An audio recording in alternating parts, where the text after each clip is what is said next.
Okay, we're gonna moonwalk right out of that situation. I would roundhouse kick her over the Grand Canyon. These white kids are tap dancing on my last nerve. Only Tiffany D. Jackson can make me cry before page 1. The twist for this book, though? There's a dog. Personally, I just can't wait for him to die. Hello, friends and enemies. Welcome to another reading vlog.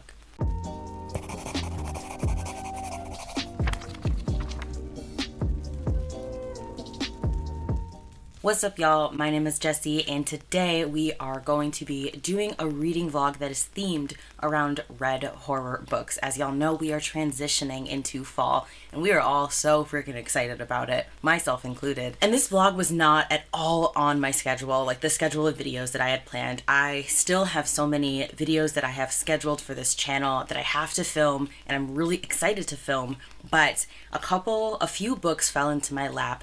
And these books all fell into my lap at the same time. I unboxed them at the same time, and I was like, oh my gosh, I want to read all of these right now, and I want to read them specifically for a reading vlog. And it's just really nice to be able to just read something on the fly that's not scheduled for booktube. Like, don't get me wrong, I love y'all, I love making content for y'all, but it is also nice just to be like, ooh, I want to read this right now, and then go for it. So I feel a little bit guilty at holding off on some of the scheduled videos and promise videos, but I'm just like, oh, this is where my heart is. And I'm like, I've still been working on those other videos, but even as I'm working on them, I'm thinking about these 3 books that you're about to see. And I was like, you know what? I just need to take a break and do something that my heart is telling me to do. So I'm going to be showing off the books that I'm going to be reading in this video. And throughout the video, you're only going to see me wearing the color red. Oh my gosh, wait, I forgot.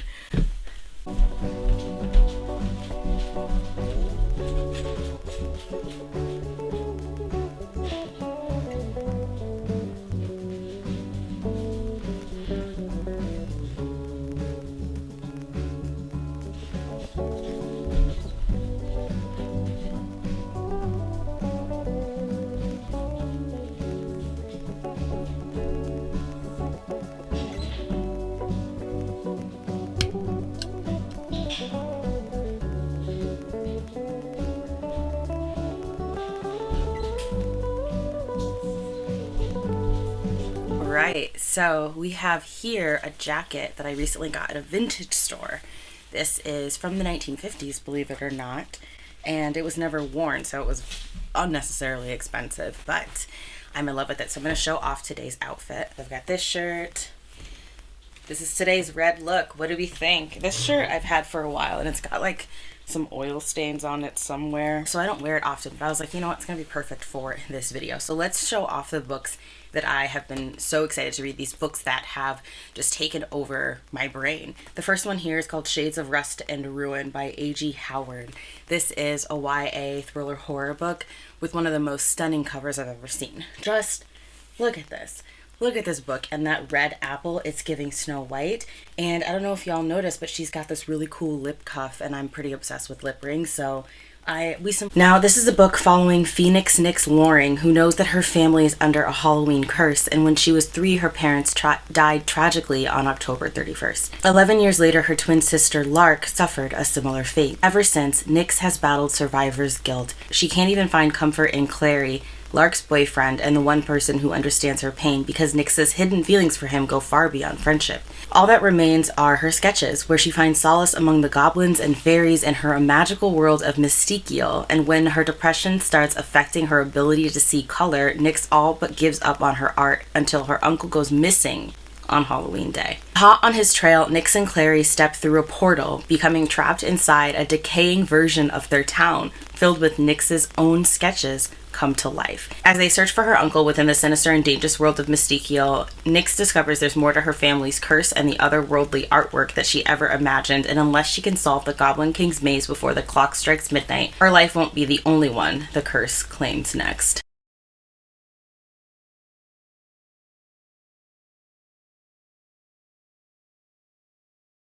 Her life won't be the only one, the curse claims next. What an absolutely wild, trippy synopsis. You have curses, you have Halloween, you have twins. I absolutely love twins and siblings in books. I'm just really, really excited about this book. Look at those gears. I'm really excited. I haven't been excited just about like a random YA horror book in some time. And just like I said, this cover is giving absolutely everything that I never got as a child. The next book we have here is After Dark with Roxie Clark by Brooke Lauren Davis.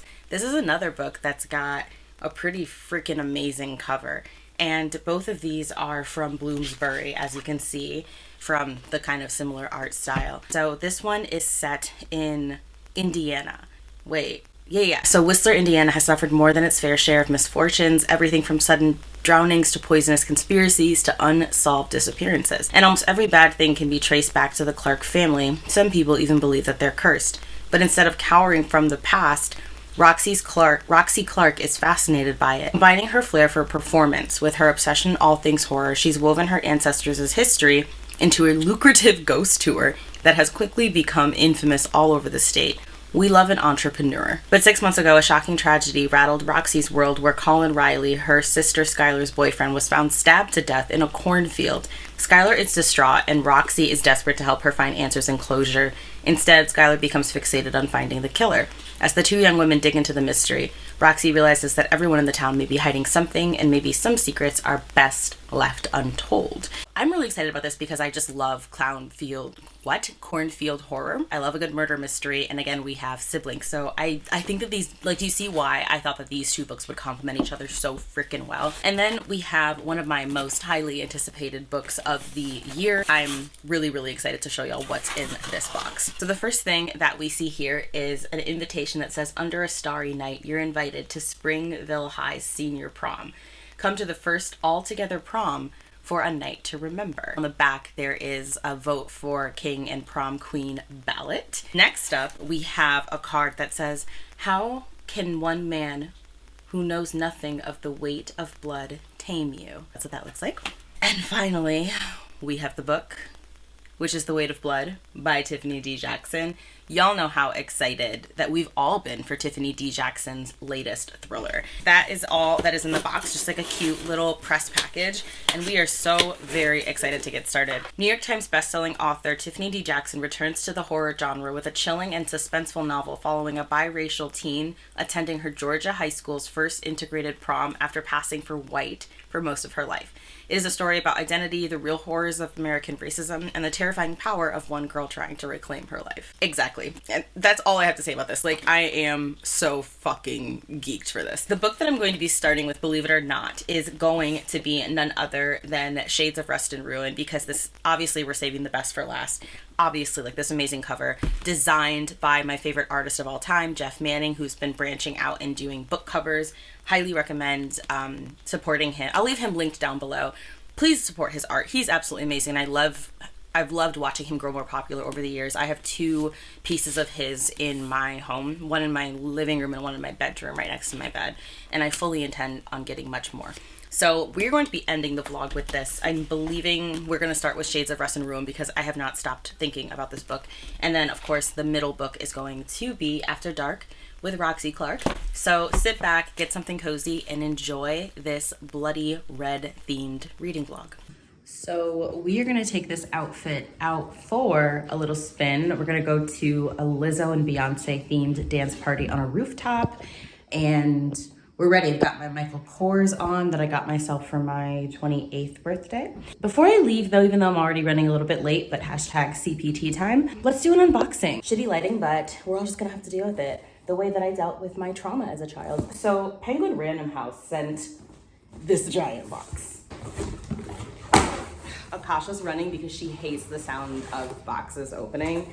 Honestly, I can't blame her. It's a little terrible. Holy shit. Oh my God. You guys, oh my God.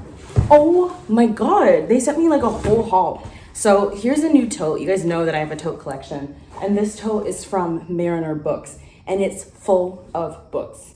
It is full of books. And then they sent me a paperback edition of Punch Me Up to the Gods, which if you've been on my channel, like watching my like slept on videos and just like watching me rant about stuff, you'll know that I loved punch me up to the gods. I've been recommending it all over the place. It's amazing. And then they sent me a finished copy of Harry Sylvester Bird by Chinelo Okparanta, which I have an arc of that I didn't get to before release.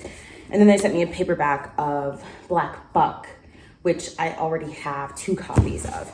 And then more stuff in here. So I was expecting like 3 books, because a lot of times publishers will send like 3 books in a giant box and just lots of bubble wrap. So I was not expecting this box to actually be full of books. And I'm gonna get ready to go to that dance party. So I'm gonna go to the dance party. So I'm driving over to my friend's place in St. Paul, and then we're gonna Uber to the party, which is actually in Minneapolis. And then we're gonna go back to her place and crash. I'm meeting my friend's friends for the first time. So it's just gonna be like a big Black queer dance evening. And I'm really excited. I haven't gone out dancing in quite some time.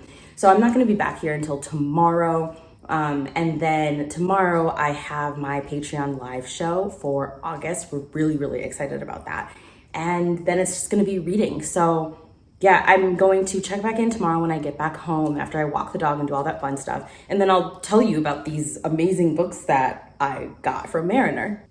Have a good night. But if I lay down and I play dead and I stay dead, maybe you'll get sick of being the monster out of my head, under my bed. Think you're something out of my nightmares, standing right there. But if I lay down and I play dead and I stay dead, then will you get bored of killing me? Silhouettes of you are like a taunt. Never really know just what you want. With you I don't ever feel calm. I can feel the sweat inside my palms. Play with me like cats and a string. You don't understand the pain it brings. You don't ever wanna give me wings. You don't ever wanna set me free. You know I'm addicted to you, and it's twisted, you've been gifted with the evil voodoo. Got me coming back for more, even when I've been screwed. Dolls full of pins, pierce my heart straight through. I got issues in my head, I like you in my bed, but you keep me on red. Oh, everything is like a test, I better not text or I'll come off desperate. But if I lay down and I play dead and I stay dead, maybe you'll get sick of being the monster out of my head, under my bed. Think you're something out of my nightmares, standing right there. But if I lay down and I play dead and I stay dead, then will you get bored of killing me? So if I play dead, will you regret everything that you did, that you said? I don't think you understand what you're doing, and my heart's black and blue from the bruising. I feel like when I'm with you I'm losing. I feel like you think that this amusing, sitting there gaslighting and confusing. Was it me? Is it me? Am I deluded? I'm the one who's always sorry, the conclusion. Even though I offer all of the solutions, I wish you loved me like I love you, it's stupid. When I'm alone with you I never feel lucid. I wish I wasn't struck by Cupid. I wish when I first saw you I knew this. When I'm with you I feel so useless, I feel diluted, my heart's been wounded. Silhouettes of you are like a taunt. Never really know just what you want. With you I don't ever feel calm. I can feel the sweat inside my palms. Play with me like cats and a string. You don't understand the pain it brings. You don't ever wanna give me wings. You don't ever wanna set me free. But if I lay down and I play dead and I stay dead, maybe you'll get sick of being the monster out of my head, under my bed. Think you're something out of my nightmares, standing right there.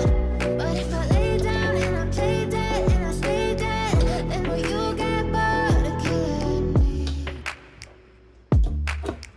Then will you get bored of killing me? And will you get bored of killing me? And will you get bored of killing me? And will you get bored of killing me? As of right now, I'm on page 216, so I figured now is a perfect time for a reading update. The first thing that I want to say is that this book has a remarkable amount of disability rep. We have Waardenburg syndrome and deaf representation, as well as representation for retinal sensitivity and albinism. There's also rep for panic attacks and having specific phobias, and really good rep for therapy as well. And these characters are just so well realized, and they're really well crafted, if that makes sense. The little nuances to their characters and their hobbies and all of that are really well built. So, for example, her best friend Clary is into special effects, and he does these amazing masks and makeup and things like that, while she has taken up her sister's love for robotics and mechanics and building prosthetics. And along this vein, she actually built herself an emotional support animal that is mechanical, and I just think that that's so freaking cool.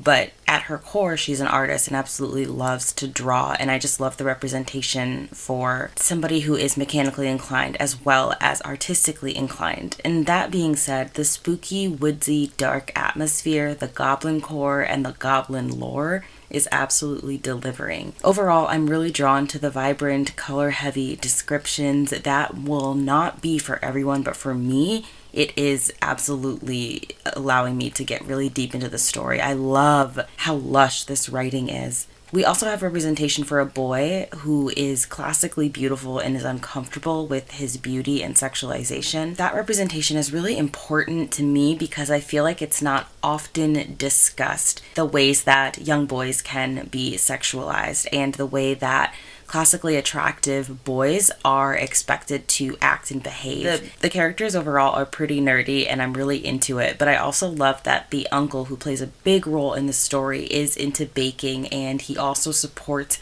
her art. Like, he keeps telling her, you know, you need to stop trying to pursue mechanics so that you can, you know, continue your sister's legacy and focus on your art because that's where your heart is. And I really, really love that, because when do you have parents in books encouraging kids to be artists? You know what I mean? Like, that's so beautiful. Another aspect of the story that I really love is the emotion absorbing candles that they put on the tables at their bakery.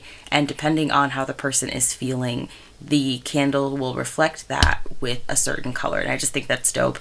Overall, the fairy tale vibes are giving. It's actually pretty creepy, and I love how there's a surprising amount of fears and phobias, as well as like genre bending. You have fantasy, you have horror, you have mechanics, steampunk, and you have science fiction. You have unpopular mythological creatures as well as the traditionally known mythological creatures like unicorns. And I'm also really enjoying the way that the maze is and how it has different components. Like, there was a funhouse component, and it's really mechanical and complex and vibrant. It's really psychedelic in some places. Overall, I'm really, really digging this book. Precisely. Shades of Rust and Ruin is exactly what I needed, and I'm going to be giving this a final rating of 3 out of 5 stars. It is just shy of 5 a.m. I just could not put this book down. I really, really enjoyed it. I had to know how it ended. The other things I want to say about this book is that I really appreciated the way that Nick supports Clary during his panic attacks. Like, she's so tender and supportive and patient, and I just love to see it. I love the representation of a neurodiverse boy, and just seeing the way that he handled his mental health and navigated that was really special. The slow burn romance between Clary and Nyx is also very, very sweet. It is a romance that I endorse, and it felt very real and organic. The book also addresses the way that boys can be bullied for having interest in things like makeup. There's just a lot to this book. It packs a lot of punches. Definitely look up content warnings for this, and it is the start of a new series, which I did not know. First book wraps up in a way that is satisfying. So for those of you who don't like your cliffhangers, then you're probably going to enjoy this. The reason I'm giving it 3 stars and not higher is because the book is very YA, which is fine. It's a YA book. If I were a teenager, I would definitely be obsessed with this book and giving it 5 out of 5 stars. Next up, we have After Dark with Roxie Clark. But before we get into this book, let's do an unboxing. A book haul? Well, it's not an unboxing, you know what I'm saying. So these were the books that I started to unbox before I left. We have Black Buck, which is a satirical novel that has been compared to Sorry to Bother You. I read this, I wasn't obsessed with it, and I have more copies than I need. And then Punch Me Up to the Gods is a memoir. It is a memoir from a gay black man who is kind of recounting his life, as well as writing letters to this little black boy that he sees on a bus that reminds him of himself. And it is just one of the most devastating, amazing, well-written, poignant books I've ever read in my life. I recommend everybody read it. And then this is the latest from the author who gave us Under the Udala Trees. And in this book, we are following a boy named Harry. He's curious and eccentric, and we're following him from when he is 14 years old and then, ages. And he basically goes on this life-changing journey to Tanzania, and he is dealing with things like embracing his black identity as well as his queerness. And I'm really excited. Now let's talk about the books that are in this tote. I have no idea what's in here. I cannot believe they sent me so many books. Right now, I am looking at Flight. This is really cute. It comes with this little sleeve. That's interesting. Let's pull this off. I feel like if I take this off, I'm not going to get it back on. Okay, I'm not going to... Oh, I have to take it off. So here we have Flight. This is by Lynn Steger Strong. So Flight is told from the perspectives of various family members who are gathering for Christmas dinner after the death of their matriarch. And that sounds pretty good. Then we have American Midnight, The Great War, A Violent Peace, and Democracy's Forgotten Crisis. This follows America during and after the Great War, and we're following different characters in the ways that they are responding to all of the political upheaval and the racism in the country and the terrorism that's happening in the country. Okay, next up we have Grace, which is President Obama and 10 Days in the Battle for America. I can tell you right now that I am never going to read this book. This book and this book, these are not going to get read, but that is okay because I can donate both of them to the George Floyd Library, which I just got back from donating 40 books to his library, and that felt really, really good. A lot of them were YA books, and it's just so many of the books in there are nonfiction, which is great, but a lot of kids go there, and it was nice to be able to take a lot of my YA books and my more like hyped books and leave them there. Not gonna lie, this looks like another book that I'm not interested in reading. September 1949, Jacqueline Bouvier arrives in post-war Paris to begin her junior year abroad. She's 20 years old, socially poised, financially precarious, and all too aware of her mother's expectations that she make a brilliant match. I'm literally bored reading this. So she gets catapulted, she goes to New York, she gets catapulted into the intoxicating new world of champagne and chateau. What the hell is that? And avant-garde theaters and cafes and jazz clubs. She strikes up a new romance with a talented writer. Oh my gosh. This sounds really boring, so that's getting donated as well. Okay, so what's up next? Next up we have All Signs Point to Paris, a memoir of love, loss, and destiny by Natasha Sislo. This cover is pretty sick, and the last name Sislo is also pretty sick. So let's see what this is about. The cusp of her 44th birthday, she's still reeling from her disastrous divorce, where the kind where your husband moves out, you lose your house, your business collapses, and you file for bankruptcy. Damn. In the meantime, her ex-husband is dating a gorgeous Hollywood star. Of course he is. And she's just broken it off for the 100th and final time with her devastatingly handsome but impossibly non-committal French boyfriend. And then when it seems like everything can't possibly get worse, her beloved father is given months to live. Wow, that's really, really, really intense. It sounds like a lot of pain. Going through that must have been so incredibly tumultuous and painful. And I'm very proud of this author for being able to articulate that pain and move through it, or live with it rather, and turn it into art, into this beautiful work. Personally though, that book is not for me, so that is also going to go to the George Floyd Library. This is why it's like so important to me not to get sent books that like unsolicited, because I'm a really picky reader, and 9 times out of 10 if I'm sent an unsolicited book by a viewer or a publisher, I'm probably not even going to enjoy it. I'm probably not going to read it. I feel bad when someone sends me books that I don't like, which is why I'm like, don't send me things unsolicited. Only stuff from my wish list, because unfortunately, like, I am so specific about what I want to read, so. I feel bad. Next we have a book called Everyone in My Family Has Killed Someone by Benjamin Stevenson. This is a thriller about a guy who comes from a family where literally everyone has killed another person.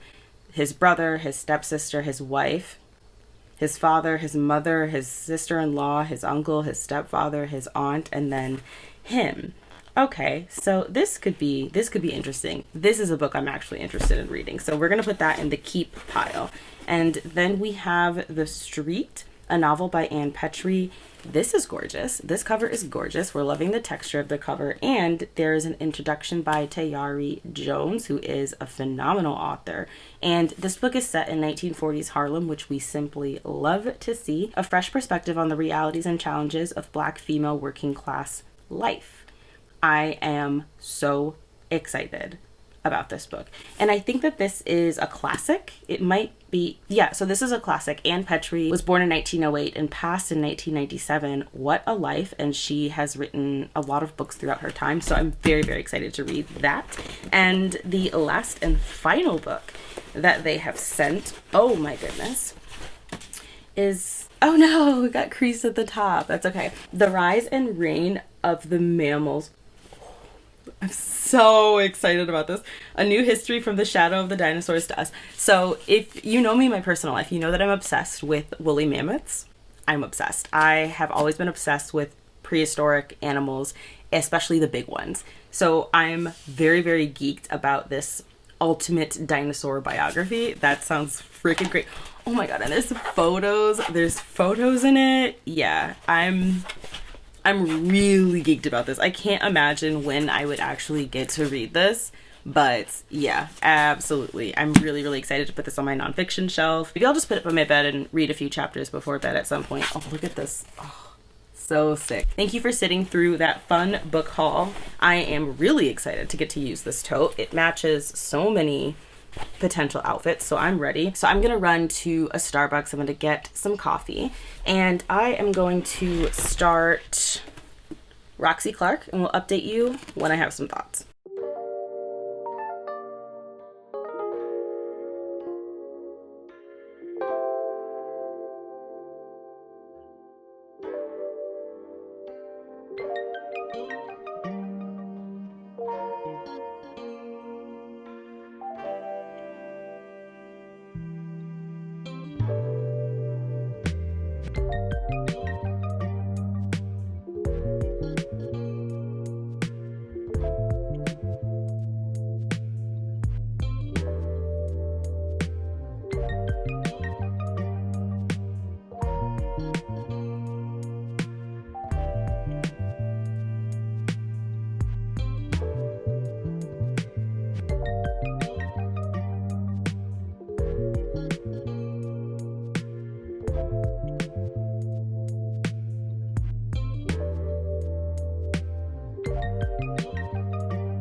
Not go into this haunted Victorian house and touch a blood stain on the middle of the floor. Not that. That's the game all the neighborhood kids are playing. What happened to hide and seek? What happened to red light, green light? Why is this the game? Hi cuties, it is now 7:47 a.m. and I have 70 pages left of this book. It is so wild, the parallels between this and Shades of Rust and Ruin. They both feature siblings, sisters who are under a curse, and sisters who are at odds with each other, as well as set on Halloween.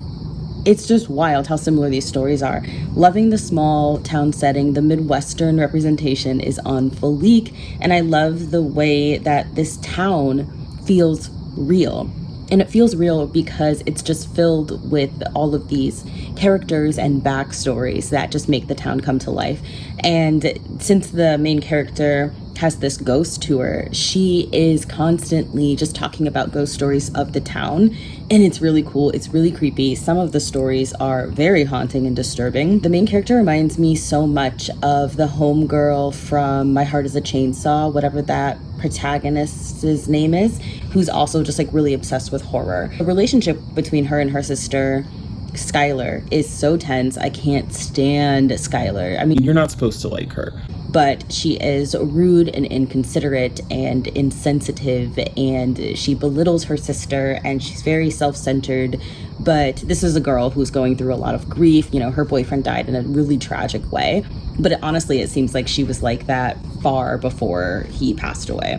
So not a fan of her sister, but I do appreciate that, you know, it represents a really complex sibling relationship, which is the relationship that a lot of us have with our siblings. And the writing itself is really good. The writing definitely surpasses Rust and Ruin for me personally. I am loving it so freaking much. Our protagonist Roxie has a big old crush on the brother of Colin, who was the one who got murdered. And it's definitely mutual pining, which I love to see. But because of their circumstances and the things that this brother has going on behind the scenes, they are kind of keeping each other up at distance and only focusing on their friendship. But there's all this tension between them, and I really freaking love it. Like, you know, I love my slow burn romances. Really liking it. It's definitely sitting at a 4-star right now, and I will update you when I finish the remaining pages. 1 hour later.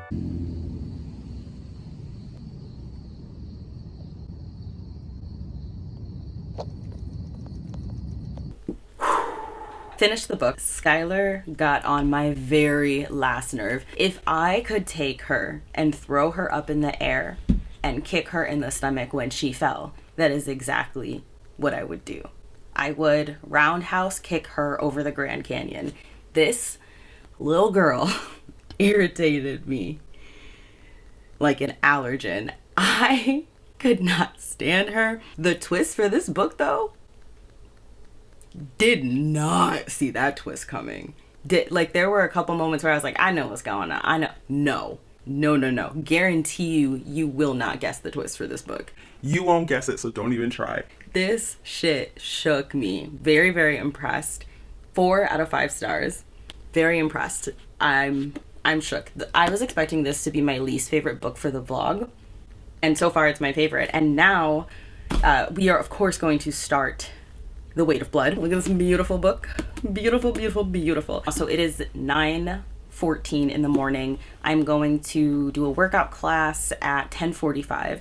So right now I'm going to get changed and ready for the workout, and going to take Akasha on a long walk because she's been a little antsy this morning. So I'm going to take her on a longer walk than normal. If I have any time, I will start this book. It has the same font, I think, that was in Monday's Not Coming and or in what was her ghost book with the haunted house, came out, White Smoke. It already just feels Tiffany D. Jackson-esque, and I'm really excited, really hopeful. I want to recreate this cover so freaking badly. Very happy. I'm very, very happy. I'm very, very excited. I'll get back from my workout class at 11:45, and then my Patreon live show is today. I have to double check the time. It's either at noon or 1 or 2. Oh, no. I'm sorry. The Patreon live show is at 3.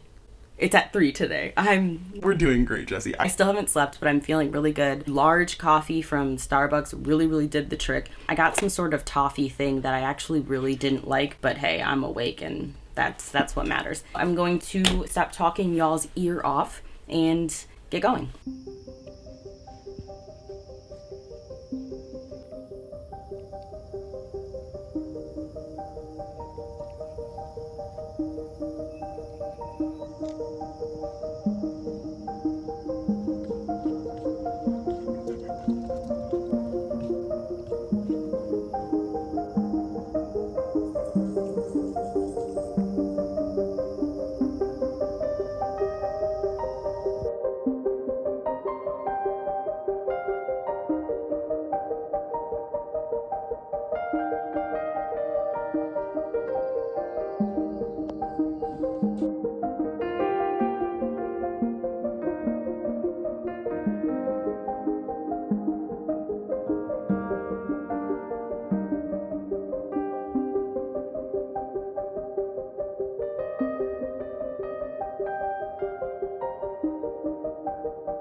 is pumpkin cream cold brew day, as the kids say. We are going to get our first pumpkin cream cold brew. Allergies are acting up, so that's why I sound a little weird. It's early in the morning. I was just absolutely obsessed with The Weight of Blood, but I hit the point where I was annotating and reading and having no comprehension of what I was actually reading. There's a dog.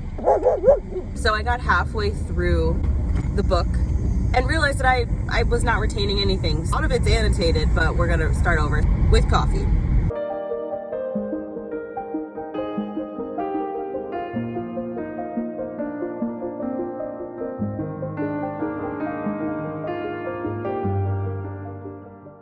All right, let's see what all the fuss is about.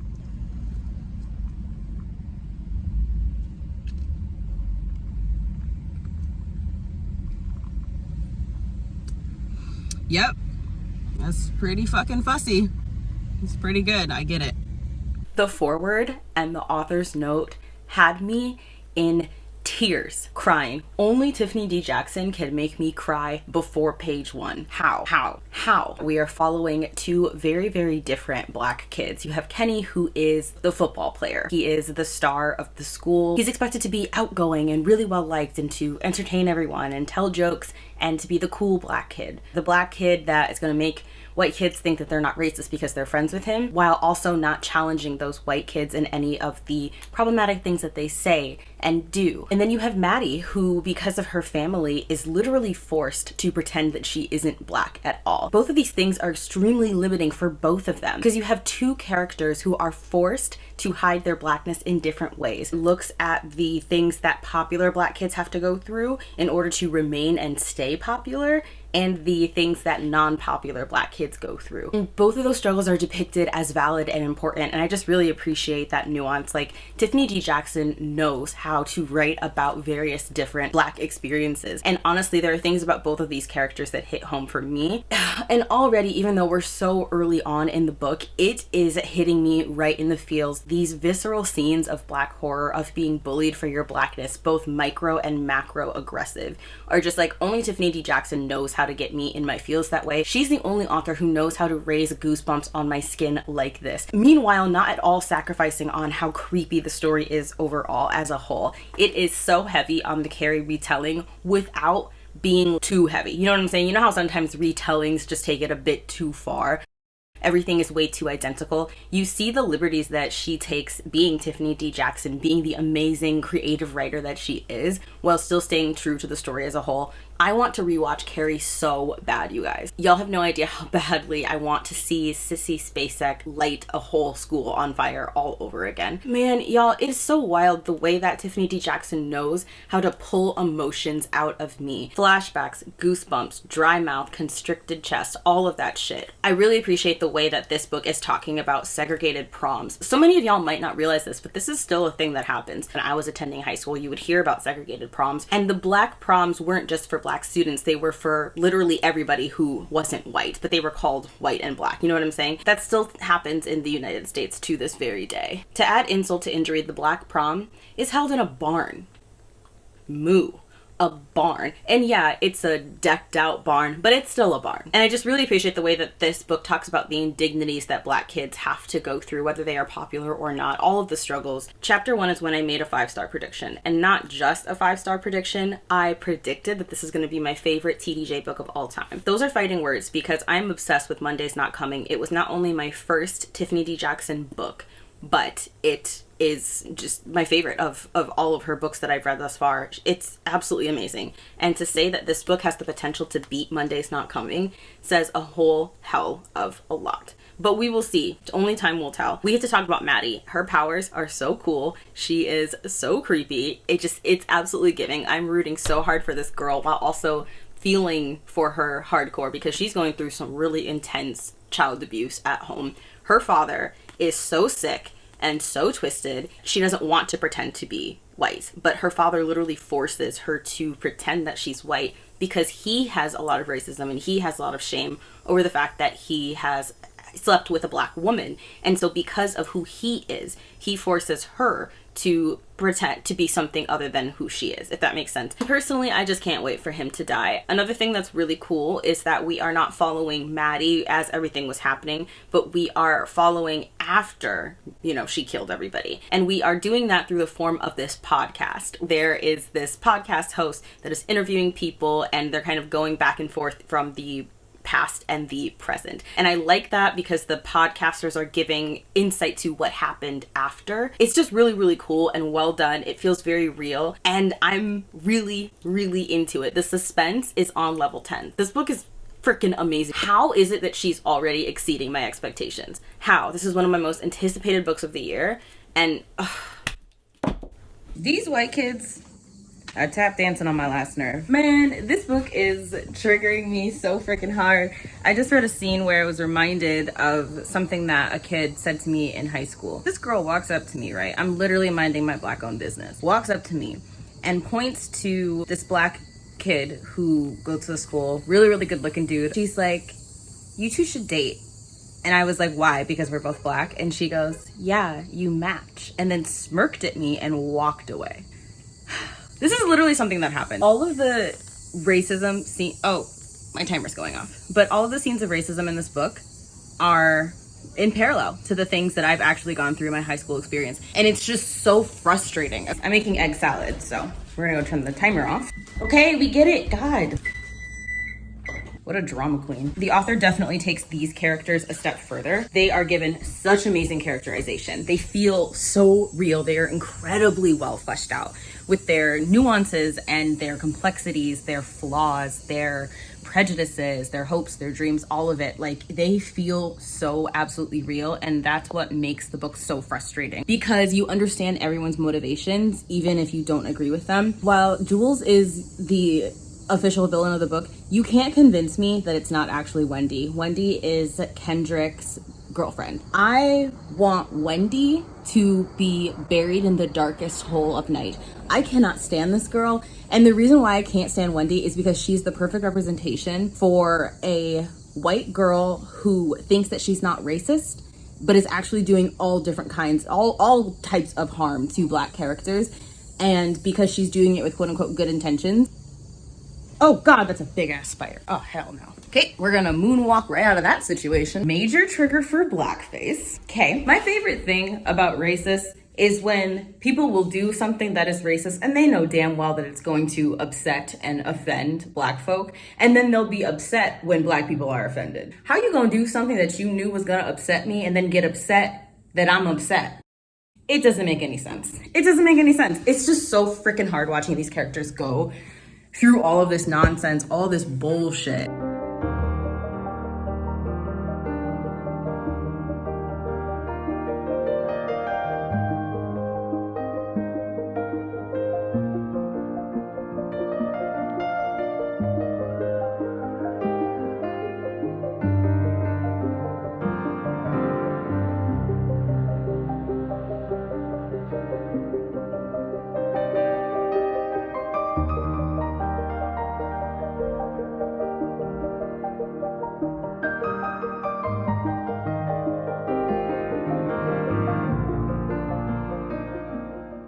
That moment when you realize you left the light on.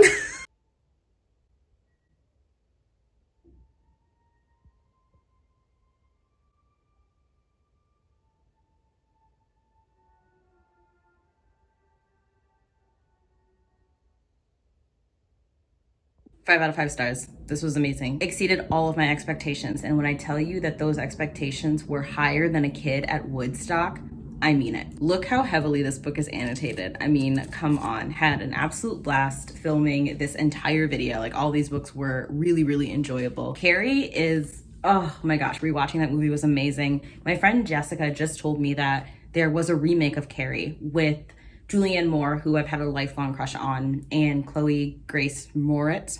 Very, very excited. I cannot wait to watch that. But honestly, I want this to be adapted. We need an adaptation of The Weight of Blood ASAP. In terms of whether or not this book is going to be beating out Monday's Not Coming, I thought about it for quite a while, and the answer is going to be no, specifically because the plot twist in Monday's Not Coming is just unbeatable. Since this is a retelling, we already knew somewhat how the story would end. If it wasn't for the plot twist in Monday's Not Coming, this would absolutely be beating it. It is amazing. Definitely worth a pre-order. Get yourself a copy ASAP. Thank you so much to TDJ for writing another amazing book that I didn't know that I needed. That's all, folks. If you want more content from me, I have a Patreon where I post content exclusively for my patrons only. That is going to be linked down below. Why is Air Force One landing in my bedroom right now? Okay, seriously, what the